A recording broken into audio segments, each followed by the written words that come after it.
Welcome to Security Weekly's Virtual Hacker Summer Camp 2020. I am your host, Matt Alderman. Joining me for this interview segment is Matthew Gardiner. He's a principal security strategist at Mimecast. Matthew, welcome to Security Weekly. Hey, thanks for having me. It's been a long time. Matthew and I used to work together at RSA. We might have passed at a conference somewhere, but it's been a while since you and I have gotten a chance to speak.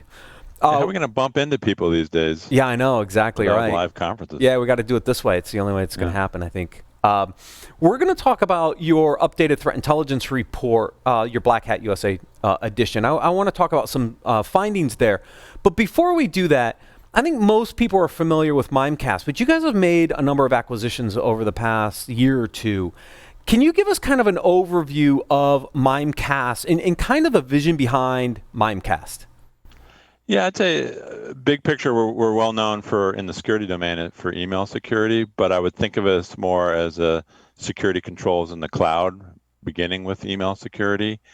And, most of our innovations have been internally developed, but we do bolt-on acquisitions. In fact, we just did one last week. So we've expanded the security controls we can provide to be more than email. It's about web security. It's about brand exploitation. It's about deeper analysis of messaging, but really all to bring forward email security controls from the cloud to address all the different types of attacks, or many different types of attacks organizations are seeing.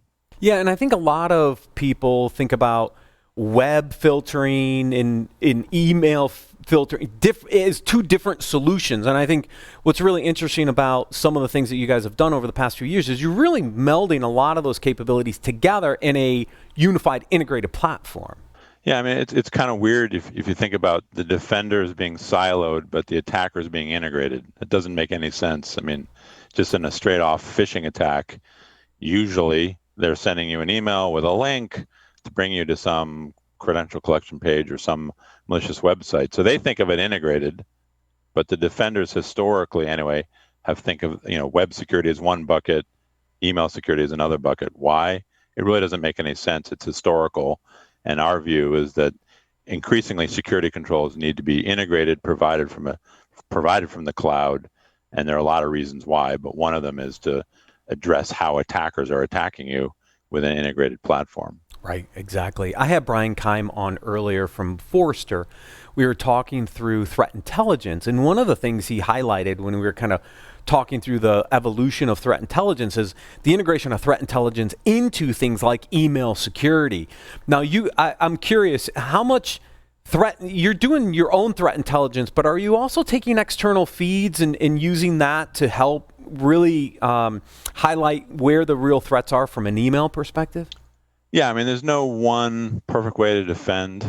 There's no one way to secure. So we, like you say, we provide our own intelligence generated from our 38,000 plus customers, but we also consume intelligence from sources that, many of you on the audiences would recognize.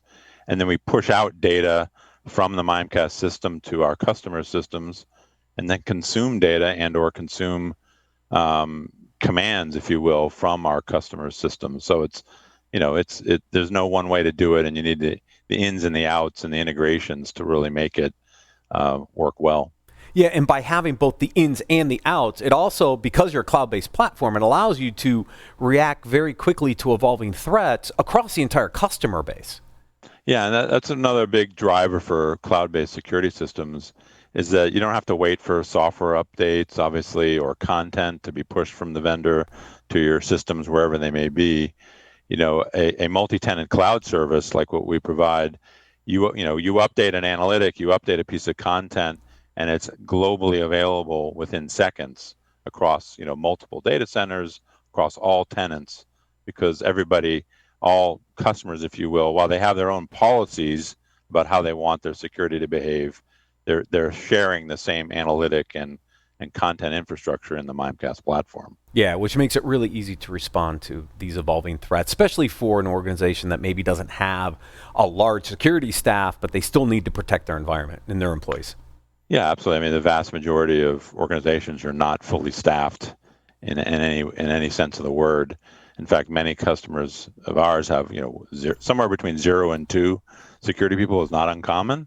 And so you literally have to think of them as more of a risk manager or a portfolio manager, as opposed to, having them get into the weeds of every bit of security and integrations and reporting. The more you can do it for them, obviously the easier it is for them to do their job, which has many, many different aspects to it. Yeah, plus they don't have to worry about deploying and integrating all these systems on-prem that we've seen, traditionally approaching the space. Now it's probably really easy to onboard a customer, get it deployed, get actionable results because it's all integrated, ready to go. Yeah, I mean, in some cases, depending on the service, you can be deployed in hours. In other services, it might take days or weeks, but at the end of the day, you remember the days of having to upgrade hardware and on premises. I mean, hopefully those days are long since headed towards the door, at least for security. I mean, that's the whole point of the cloud, really, is forget about that, worry about policies and your managing your portfolio and risk and those sorts of things, and let us, the vendor, deal with the nitty-gritties of a security system. Yeah, definitely a lot of operational efficiencies in that model. Now, as we get into the threat intelligence report that you just produced as part of BlackHat this week, give us kind of what did you analyze first? Kind of give us what was analyzed to create the report. Then I want to get into some of the key findings. I'm looking at the 5-minute summary page. There's some interesting findings in there. Yeah, so basically, we see a lot of email traffic, being a well-known email security system. And so what we did is we looked at 6 months of traffic on our USA grid, which basically serves North America. It's 195 billion emails, 92 billion of which were rejected for various reasons. And so essentially we delve into the reasons why those were rejected: malware, spam, different sorts of phishing. And then we sort of look at the aggregate data and look at where those attacks were headed by individual organization and or by industry, and look at what pops to the top. Right. In the numbers, I think I just want to emphasize this for a second. 195 billion emails, 92 billion. So like half of the email was rejected for some type of malicious activity. Exactly. Yeah. I mean, in some organizations, you see 60 to 70% of inbound mail rejected, some less, but on over a 6-month period, it was 47%. Your math is pretty close. Yeah, pretty close. I can do it in my head usually pretty quickly some days. Now, is that amount of traffic in that 6-month period higher than what you've seen in the past? Because you do this report periodically. What kind of volume changes are we seeing with emails and the dropped emails for malicious activity? I mean, I think the overall email traffic steadily goes up just with normal macro trends. Obviously, we're adding customers constantly, so we see more traffic because there's more customers' traffic to handle. I think the interesting part was, and not surprising to anyone on this call, but the quick pivot. So just like the world is pivoting because of COVID, attackers are pivoting. They're pivoting their social engineering. They're pivoting their targets on a macro level. But at the end of the day, you can see it's sort of this, in many cases, the same group just pivoting their focus. So pivoting away from the enterprise and going after the remote home kind of use. I mean, is that kind of the pivot that's happening? I'd say it's you see the social engineering obviously pivoting to the pandemic. You like anything like Christmas shopping, Thanksgiving, or whatever the equivalent is in another country.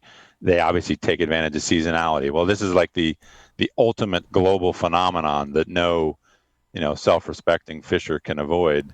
They pivot to any way to get you to click to engage in the content. And for right after March, we saw an explosion of domains registered that had COVID in it or Corona. We saw a marked increase in blocked URLs having to do with Corona and COVID. So they pivot, but fundamentally they're still trying to do the same thing: steal your credentials, land their malware, ransom your systems. But they're using the hook, of course, of what's hot in the market at the point. Got it. So in the key findings section, I want to focus on these first couple first, right? The first one's significant attacks came from organized criminal groups for primarily monetary gain. That probably hasn't changed that much, has it? No, but it is interesting to see it at a really macro aggregated level that you can see clearly. I think we all know that most cyber criminals are money oriented.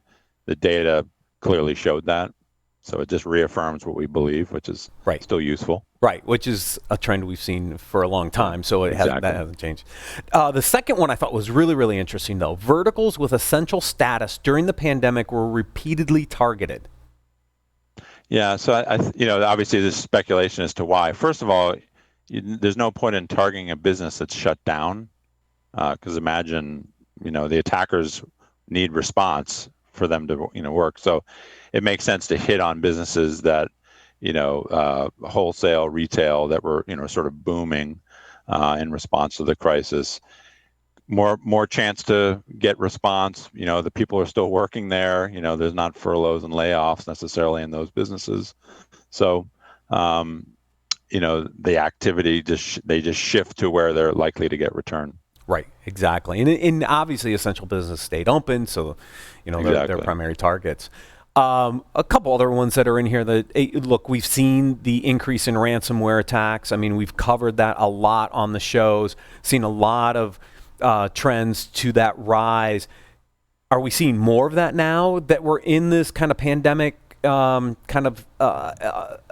right? Is ransomware accelerating over what we were seeing before COVID, for example? It's been accelerating, whether it's due to COVID or not. I don't know that we can tell for sure. But again, it's the case where, we're looking at 92 billion emails and why they were rejected and comparing period over period, and we're seeing more ransomware. That confirms probably what we anecdotally believe based on the amount of ransomware-based breaches we read about, but you're also seeing the attacks markedly increase. So, again, it's a confirmation of anecdotally what we, experienced by reading the security news. Yeah, and then I think this last one, impersonation, right? You talked a little bit about the brand protection side of this, right? And that means somebody might be trying to impersonate an executive and use that impersonation account to gain access. Again, just curious, in a COVID environment, is impersonation really going up? Because I see it on some of the social media stuff. Definitely accelerating. Do we see the same things with some of the email attacks as well? Yeah, I think this one probably can attach even more to COVID than maybe the others, in that, impersonations, sender impersonations or website impersonations partly depend on, there's no malware usually. There's no malicious links necessarily. There's just a fraudulent email or a fraudulent website. So it depends more on the individual's ability to discern good from bad. And, now they're sitting at home and they're browsing the web, perhaps not even on, a corporate protected laptop, or certainly not a corporate protected network. So the ability for defenders to defend against traditional malware or traditional phishing has improved a lot. So they've pivoted to things that are harder to defend against, which is sender impersonation, website impersonation. And so that's, made much easier by people working from home and COVID. Yeah, because you got personal and business, and you're doing a lot of different activities when you're at home. That's for sure. Any results in here that surprised you? The problem with being in security for 20 years is you get a little unsurprised in life. Not really. I mean, you basically everything is going on at the same time, and the attackers pivot from one thing to another based on opportunity and return on investment. It continues to be extremely hard to defend against these sorts of things. You need multi-layers of defense. You need all the things we know that you need. I think the hard part organizations have is selling it to the people who live outside security, because it requires people, expertise, technology, none of which comes easily. And so it just continues to be hard, which is not surprising, but I suppose maybe a little disappointing. But are we getting better? Yes, but attackers are just getting better faster still. So it's on still average. it's still a cat and mouse game, right? Every Yeah, time absolutely. we improve, the attacker shift enough that it just puts enough change in there that then we fall behind again. Yeah, I mean, this looking at the brand exploit thing, which is sort of a new-ish area. How do you defend against someone who's simulating your website and sending traffic not to you, but to your customers, partners, or anyone who trusts your brand? How do you stop that? Well, I mean, there are ways to do it, but it's the traditional method of filtering mail isn't going to work because the mail is not coming to you. It's going to your customer or your business partner, even though the attacker's leveraging your brand, damaging your brand, stealing your credentials or the people that use your website. So obviously all the traditional attacks, even traditional spam, just unwanted mail happens in vast quantities, even though that's been, around for 20 years. The cutting edge attackers move to a different area, and it's just as you say, the cat and mouse game. We continue to expand our defenses to defend against it, and then as that gets somewhat locked down, they move to the next thing with no end in sight. Right. And I think that's the advantage of what you guys have done over the past year or two with expanding capabilities in the platform. It makes it affordable, so it leverages the economic value, the economies of scale and economies of scope inherent in the cloud, but now applied to cloud security.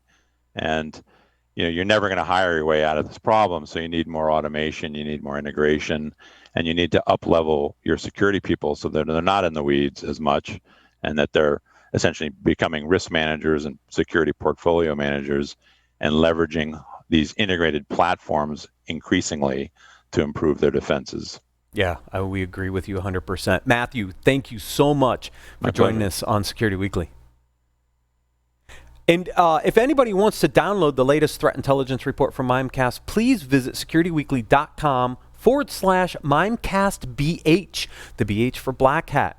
And with that, we'll take a break and come back with more interviews for Virtual Hacker Summer Camp.